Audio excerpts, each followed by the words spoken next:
देखो मत, जल्दी से करो सब्सक्राइब। अस्सलाम वालेकुम my viewers and listeners, hope you all are doing good. आप सब बिल्कुल ठीक होंगे, खैरियत से होंगे और मजे में होंगे। Welcome to our channel famous personalities by MHK। और वीडियो को स्टार्ट करने से पहले चैनल को लाइक करें, शेयर करें और सब्सक्राइब करें। आज जो पर्सनालिटी हमने आपके लिए पिक की है वो world famous and inspirational personality है। मैं बात कर रही हूँ नेल्सन मंडेला की। Nelson Mandela south African anti apartheid revolutionary politician थे और एक बहुत बड़े फिलैंथ्रोपिस्ट थे जिनको आज भी एक इनकलाबी लीडर के नाम से जाना जाता है। नेल्सन मंडेला जो है वो पैदा हुए जुलाई 1918 में village of Mvezo in the Eastern Cape province of South Africa में उनकी पैदाइश हुई। उनका नेटिव लैंड जो है वो साउथ अफ्रीका है और उनकी मादरी जुबान यानी मदर टंग वो है शोसा, एक डिफरेंट लैंग्वेज है जो ज्यादातर साउथ अफ्रीकन्स बोलते हैं और इसके साथ साथ कुछ जिम्बाब्वे के लोग भी ये लैंग्वेज यूज करते हैं। नेल्सन मंडेला जो है वो बहुत सारे नामों से जाने जाते हैं, बहुत सारी कॉन्ट्रीब्यूशंस हैं जिन्होंने दुनिया को की हैं, जिसकी वजह से आज तक उनका नाम जो है वो कायम है। वो अपनी कंट्री के, अपने मुल्क साउथ अफ्रीका के first black head of state थे और इसके साथ साथ वो एक पहले first elected fully representative democratic आदमी थे जो फुल तरीके से जो है वो इलेक्ट होके, फुली रिप्रेजेंटेशन उनके पास थी, उससे वो इलेक्ट होके एज अ प्रेसिडेंट अपनी सीट पर आए। इसके साथ साथ नेल्सन मंडेला को अगर 20th सेंचुरी की बहुत ज़्यादा इंपॉर्टेंट, इन्फ्लुएंशियल और बहुत ज़्यादा असर रखने वाली पर्सनालिटीज़ में से कहा जाए तो वो गलत नहीं होगा। इसके साथ साथ उन्होंने नोबेल पीस प्राइज भी जीता 1993 में अपने काम के लिए।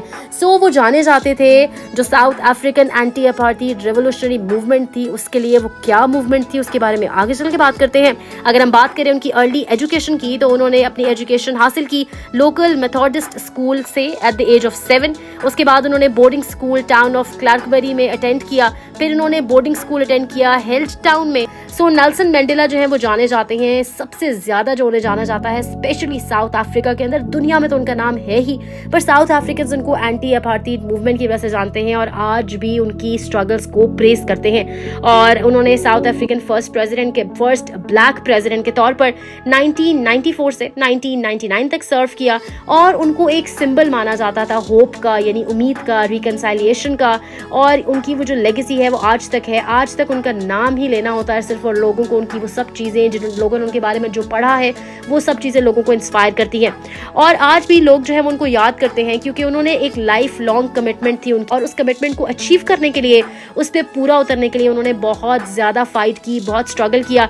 उनकी कमिटमेंट थी अगेंस्ट द इनजस्टिस, नाइंसाफ़ी के खिलाफ, और जो ऑपरेशन था यानी जो वहाँ पे ब्लैक लोग थे, बहुत ज़्यादा रेसिज्म था साउथ अफ्रीका के अंदर, जो डिस्क्रिमिनेशन था लोगों के अंदर, वाइट्स एंड ब्लैक्स के अंदर, उसके लिए उन्होंने बहुत बड़ी लेवल पे तहरीक चलाई थी जिसमें उन्होंने अपना फ्रीडम, अपनी आज़ादी और अपनी सेफ्टी को भी रिस्क पे लगाया था। वो खुद भी बहुत ज़्यादा, उनकी लाइफ एट स्टेक थी और जो ब्लैक साउथ अफ्रीकन्स थे उनके लिए वो खड़े हो गए थे और वो चाहते थे कि जो रेसिज्म है पॉलिटिक्स के अंदर और इस पूरे मुल्क में, इसको अब एक एंड लगे, एक फुल स्टॉप लगे।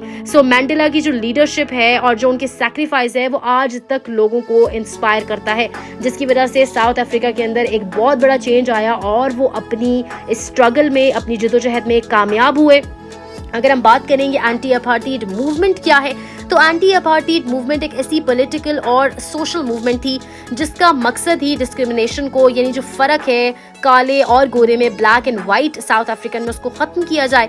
अपार्थाइड एक ऐसा सिस्टम था जो बेसिकली रेशियल सेग्रीगेशन यानी रेसिज्म पे ही वो एक अपार्थाइड एक सिस्टम, एक इंस्टीट्यूशन था जो बना था और उसके जो मूवमेंट उसके अगेंस्ट चली उसका नाम था एंटी अपार्थाइड मूवमेंट, जिसको लीड कर रहे थे नेल्सन मंडेला। और नेल्सन मंडेला जो है उनकी पॉलिटिकल पार्टी थी अफ्रीकन नेशनल कांग्रेस, उसका भी बहुत बड़ा रोल था और वो एक ऐसी पॉलिटिकल पार्टी थी जिसने अपार्थाइड के अगेंस्ट साउथ अफ्रीका में जंग लड़ी, यानी पूरी स्ट्रगल उनकी इस अपार्थाइड के अगेंस्ट थी और बहुत ज़्यादा इसमें वो इन्वॉल्व हो गए थे 1940s से लेके 1950s तक, और वो एक की फिगर थे इस पूरे एंटी अपार्थाइड मूवमेंट के अंदर। अगर हम बात करें आज भी लोग उनको as an inspirational movement leader क्यों याद करते हैं, उनकी मूवमेंट को बहुत इंस्पिरेशनल मूवमेंट क्यों कहा जाता है, तो उसकी एक वही वजह, जो सबसे बड़ी रीज़न है वो यही है कि एक अनवेवरिंग, अनमैच्ड किस्म की कमिटमेंट थी जस्टिस के साथ। वो चाहते थे कि निज़ाम इंसाफ और निज़ाम इक्वालिटी यानी कि बराबरी का निज़ाम आए और इसके खिलाफ उन्होंने बहुत जंग लड़ी बहुत स्ट्रगल की और वो कामयाब भी हुए। मंडेला ने तकरीबन 27 ईयर 27 साल अपनी जिंदगी के जेल में गुजारे, कैद में, प्रिजन में, क्योंकि वो बहुत बड़े एक्टिविस्ट थे इस मूवमेंट को लेकर। उनको आखिरकार जेल में डाल दिया गया, जहां पे उन्हें सॉलिटरी कन्फाइनमेंट में भी रखा गया।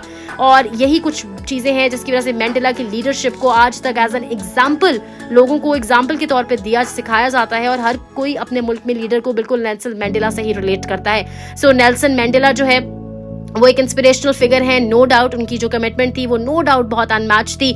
अगर हम कुछ स्ट्रगल्स की बात करें जो उन्होंने प्रिजन के अंदर, जब वो जेल में थे, 27 साल वो जेल में रहे, तो कुछ स्ट्रगल्स ऐसी थी जिसमें उनको सॉलिटरी कन्फाइनमेंट में रखा गया, और जबकि वो एक नॉन वायलेंट मूवमेंट चला रहे थे, लेकिन उनको सॉलिटरी कन्फाइनमेंट के अंदर बहुत ज्यादा अब्यूज और बहुत ज्यादा वायलेंस का सामना भी करना पड़ा। सो उनका ये की रोल, उनका ये जो मेहनत थी, वो जदोजहद जो थी वो रंग लाई, और जब वो प्रिजन से बाहर आए 27 साल बाद, तो वो अपने मिशन में सक्सेसफुल हुए और उन्होंने एक नया डेमोक्रेटिक साउथ अफ्रीका बनाया, और उन्होंने अपना ख्वाब पूरा किया सिर्फ और सिर्फ अपनी कमिटमेंट के साथ जुड़े रहने की वजह से। जब वो प्रिजन से यानी कि जेल से बाहर आए 1990 में, तो मंडेला ने एक बहुत बड़ा रोल प्ले किया। उन्होंने नेगोशिएशन स्टार्ट की अपार्थाइड्स के साथ, और उन्होंने कहा कि एक नया डेमोक्रेटिक यानी एक जमहूरी निज़ाम लाते हैं, जिसके बाद वो साउथ अफ्रीका के फर्स्ट ब्लैक प्रेसिडेंट भी 1994 में इलेक्ट हुए। और उन्होंने एक ऐसी गवर्नमेंट बनाई जो बेसिकली थी ही कुछ प्रिंसिपल्स पे, जिसमें रिकंसाइलिएशन, ह्यूमन राइट्स, डेमोक्रेसी, ये कुछ प्रिंसिपल्स थे। रिकंसाइलिएशन एक ऐसी खूबी थी उनके अंदर, एक ऐसा ट्रेट था, एक ऐसा पॉजिटिव ट्रेट था जो हम सबको सीखना चाहिए, कि वो 27 साल जेल में रहे, बट जब वो बाहर आए तो उन्होंने फॉरगिव भी किया और रिकंसाइल किया, नेगोशिएट किया, लेकिन अपनी बात से पीछे नहीं हटे, पर रिकंसिलिएशन की तरफ गए। और इसी वजह से उन्होंने साउथ अफ्रीका को बहुत चेंज किया, और ये मंडेला की लेगेसी है जो साउथ अफ्रीका की आने वाली जनरेशंस को इस लेगेसी ने कंट्रीब्यूट किया। अगर हम उनकी पर्सनल लाइफ की बात करें तो मंडेला वाज मैरिड 3 टाइम्स। उनकी 3 शादियां हुई। पहली मैरिज टू एवेलिन मेस, जिसमें से उनके दे हैड 4 चिल्ड्रन टुगेदर।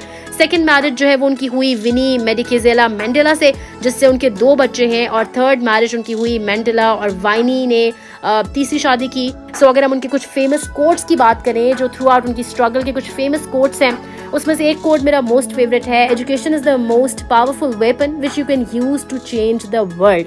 और अगर हम बात करें उनके 27 साल प्रिजन की, तो 27 साल प्रिजन में वो अपनी फैमिली, अपने फ्रेंड्स से तो दूर हुए ही हुए, इसके साथ साथ बहुत ज़्यादा हार्ड लेबर, मतलब वहाँ पे प्रॉपर उन्हें 27 साल जेल के प्रिजन के अंदर उन्हें बहुत ज़्यादा मुशक्क़त करनी पड़ी, क्योंकि कहते बा मुशक्क़त थी 27 साल की उनकी। बहुत ज़्यादा पुअर फूड उनको दिया गया, मेडिकल केयर कोई नहीं थी, मेडिकल फैसिलिटीज़ कोई नहीं थी। इवन वो बुक रीडिंग के बहुत शौकीन थे, तो कोई रीडिंग मटीरियल वहाँ पे अवेलेबल नहीं था, जिसकी वजह से उन्हें बहुत ज़्यादा इंटेलेक्चुअल स्टिमुलेशन फेस करनी पड़ी। उन्हें लगा कि वो बैकवर्ड जा रहे हैं, कि 27 साल तक उन्होंने कुछ भी बड़ा नहीं किया। उन्हें लगता था कि बुक रीडिंग, 27 ईयर्स तक प्रिजन में रहना और बेसिक रीडिंग मटेरियल से भी महरूम रखना।